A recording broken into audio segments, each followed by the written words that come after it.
अस्सलाम वालेकुम। आज के इस लेक्चर में हम डिस्कस करेंगे गोल्गी अपरेटस के बारे में। गोल्गी अपरेटस, और ये गोल्गी अपरेटस प्रेजेंट होता है सभी यूकैरियोटिक सेल में एक्सेप्ट मैच्योर मैमेलियन आरबीसी। ठीक है, इसको सबसे पहले डिस्कवर किया गया या ऑब्जर्व किया गया एक साइंटिस्ट ने जिसका नाम था कैमिलो गोल्गी। उसने सेल के साइटोप्लाज्म में नियर टू न्यूक्लियर मेम्ब्रेन कुछ रेक्टिकुलर स्ट्रक्चर देखा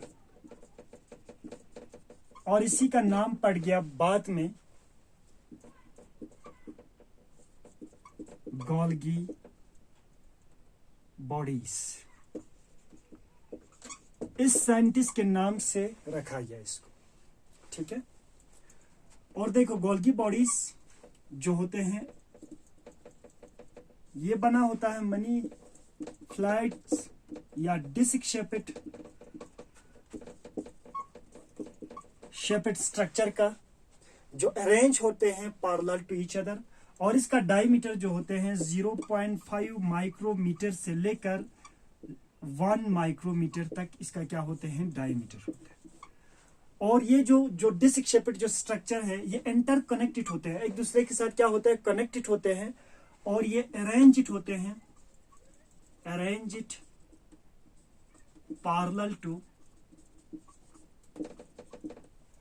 ईच अदर, एक दूसरे के पैरेलल में ये क्या होते हैं अरेंज होते हैं, और इसी का नाम पड़ गया गोल्गी अपरेटस या गोल्गी बॉडीज। ठीक है, अब हम उसको स्ट्रक्चरली यहाँ पे हम शो करते हैं। उसका दो फेस होता है, एक को हम कनकेव कहते हैं, दूसरे को कन्वेक्स या सिस या ट्रांस के हिसाब से भी फॉर्मेटिव या मैच्योरिंग फेस भी कहते हैं। ठीक है, सपोज ये हमारे पास एक एनिमल सेल है, उसका ये क्या होते हैं न्यूक्लियस में क्या होते हैं न्यूक्लियर पोर होते हैं, और यहाँ पे देखो इस तरह से हमारा एंडोप्लाज्मिक रेटिकुलम इस तरह से क्या होते हैं अरेंज होते हैं, जो मैंने पहले बनाया है इस तरह से।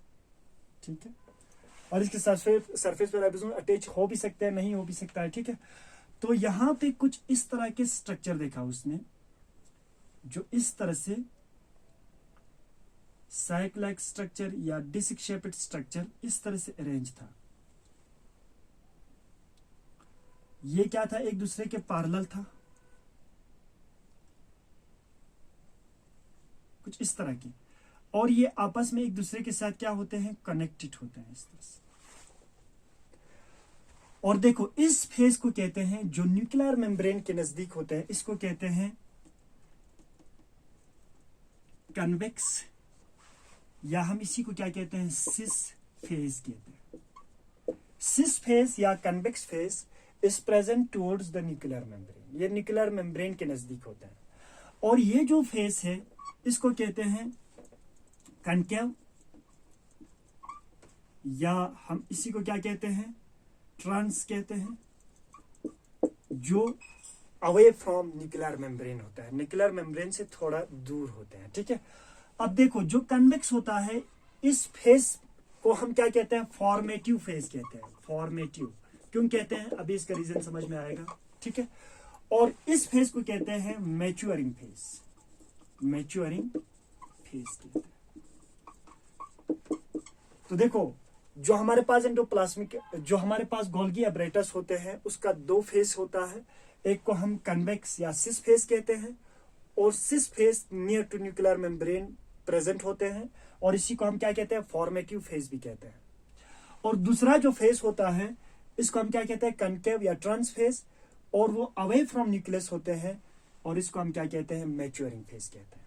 अब देखो at the time of protein synthesis होने के बाद प्रोटीन्स यहां से फिजिकल के फॉर्म में डिलीवर किया जाता है इस convex side of Golgi apparatus को। फिर इसमें क्या होता है इस तरह से फ्यूज होते हैं। ये हमारा प्रोटीन है, मैं रेड कलर से बनाता हूं ताकि आपको समझने में इजी हो जाएगा। ये प्रोटीन है, फिर ये प्रोटीन यहां से आगे बढ़ते हैं और फाइनली ये यहाँ पे पहुंचते हैं, और यहाँ पे पहुंचने के बाद इस तरह से जो फुला हुआ ये पार्ट है, स्वालन जो पार्ट है, ये पिंच ऑफ होता है, बाहर निकल जाता है in the form of vesicle. इस तरह से ये बाहर निकलने लगता है यहाँ से, और इसके अंदर ये प्रोटीन्स प्रेजेंट होते हैं। तो देखो हमारा जो यहाँ पे गोल्गी जो apparatus है उसका मेन काम क्या है, पैकेजिंग करना और ट्रांसपोर्ट करना, ठीक है। अब हम इसको और एक तरीके से समझते हैं। फेजेस ऑफ या फेस या site of face of Golgi bodies. Golgi bodies में क्या होते हैं, दो फेस होता है, जैसे कि हमने डिस्कस किया पहले। एक होता है सिस, या हम इसी को क्या कहते हैं, कन्वेक्स, और इस फेस को हम क्या कहते हैं, फॉर्मेटिव फेस। फॉर्मेटिव फेस क्यों फॉर्मेटिव फेस कहते हैं, आफ्टर द प्रोटीन सिंथेसिस। देखो मैं यहां पे लिखता हूं, why the convex side of the Golgi apparatus या Golgi bodies is considered as formative phase. After the synthesis of protein at the surface of endoplasmic reticulum, क्या होते हैं, ये एंटर करते हैं फ्रॉम कहां से, सिस, या हम इसी को क्या कहते हैं, convex face of Golgi bodies.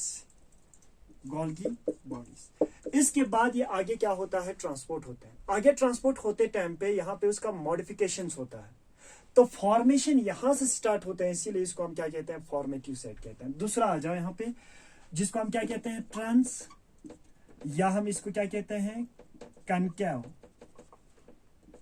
ठीक है। Concave and trans face away from nucleus present होता है, और ये मेनली रिस्पॉन्सिबल होता है, या इस फेज को हम क्या कहते हैं, मैच्योरिंग फेज।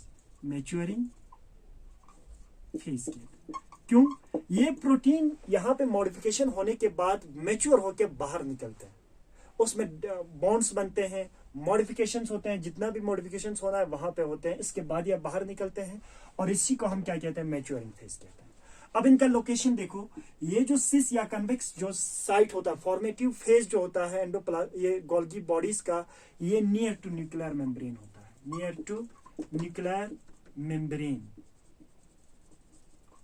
और ठीक इसी तरह से एंड नियर टू क्या होता है, endoplasmic reticulum. Rough endoplasmic reticulum के सरफेस के साथ ये प्रेजेंट होता है। क्यों होता है ऐसा, क्योंकि प्रोटीन सिंथेसिस होने के बाद, क्योंकि सभी क्या है, एंडो मेम्ब्रेन सिस्टम का पार्ट है।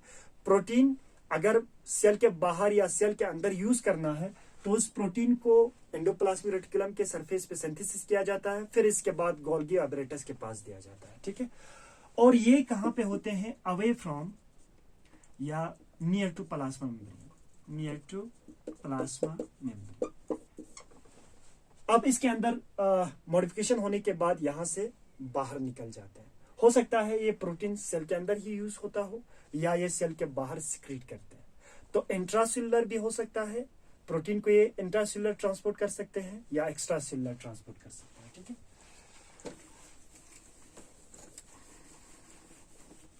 अब नंबर ऑफ जो गोल्गी apparatus जो होते हैं, उन सेल में ज्यादा होते हैं जो एक्टिवली प्रोटीन सिंथेसिस करते हैं और सिक्रीशन करते हैं, क्योंकि ज्यादा से ज्यादा बाहर ट्रांसपोर्ट करना है।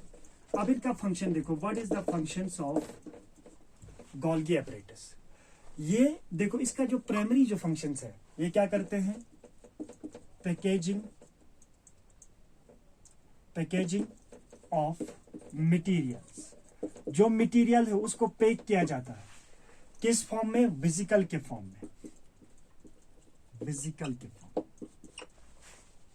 ताकि जो साइटोप्लाज्मिक जो एंजाइम्स है या वगैरह जो वहां पे कुछ प्रेजेंस होता है, वो इसको डिग्रेड में कर पाए, ठीक है।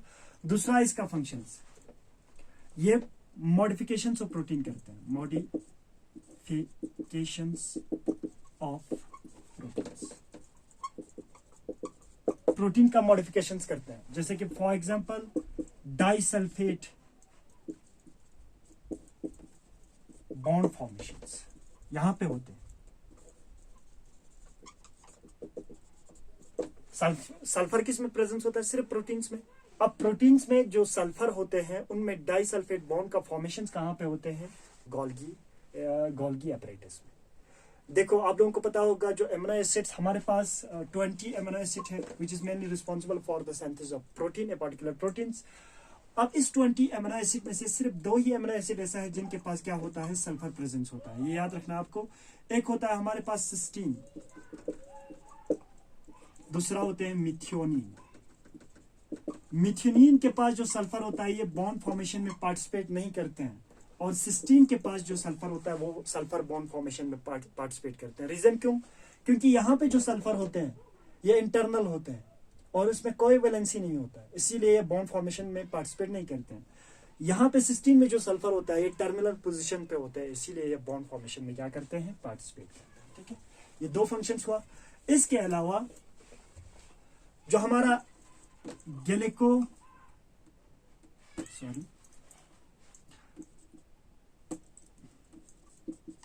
गैल्कोलिपिड्स एंड गैल्कोप्रोटीन्स का जो सिंथेसिस होते हैं, प्रोटीन्स के ऊपर लिपिड्स और ग्लूकोज को जो ऐड किया जाता है, गैल्कोलिपिड्स एंड यहाँ पे गैल्कोलिपिड्स में ग्लूकोज किसी कार्बोहाइड्रेट मॉलिक्यूल्स के ऊपर लिपिड मॉलिक्यूल्स को ऐड किया जाता है, या यहाँ पे ग्लूकोज ऐड किया जाता है प्रोटीन्स के ऊपर। तो इस तरह के मॉडिफिकेशंस भी कहाँ पे होते हैं, गोल्गी एपरेटस में। ठीक है, अब देखो ये जो गैल्कोलिपिड्स एंड गैल्कोप्रोटीन्स जो होते हैं ये मेन कंपोजिशंस होता है, ये मेनली प्रेजेंट होता है प्लाज्मा मेम्ब्रेन। तो प्लाज्मा मेम्ब्रेन में जो लिपिड्स जो प्रोटीन्स मॉलिक्यूल्स यूज होते हैं उनका सिंथेसिस या कहाँ पे होते हैं, rough surface of endoplasmic reticulum, लेकिन इनका मॉडिफिकेशन कहाँ पे होते हैं, गोल्गी बॉडीज में। That is all about the Golgi bodies. Next lecture we will discuss lysosomes and vacuoles. Thank you very much.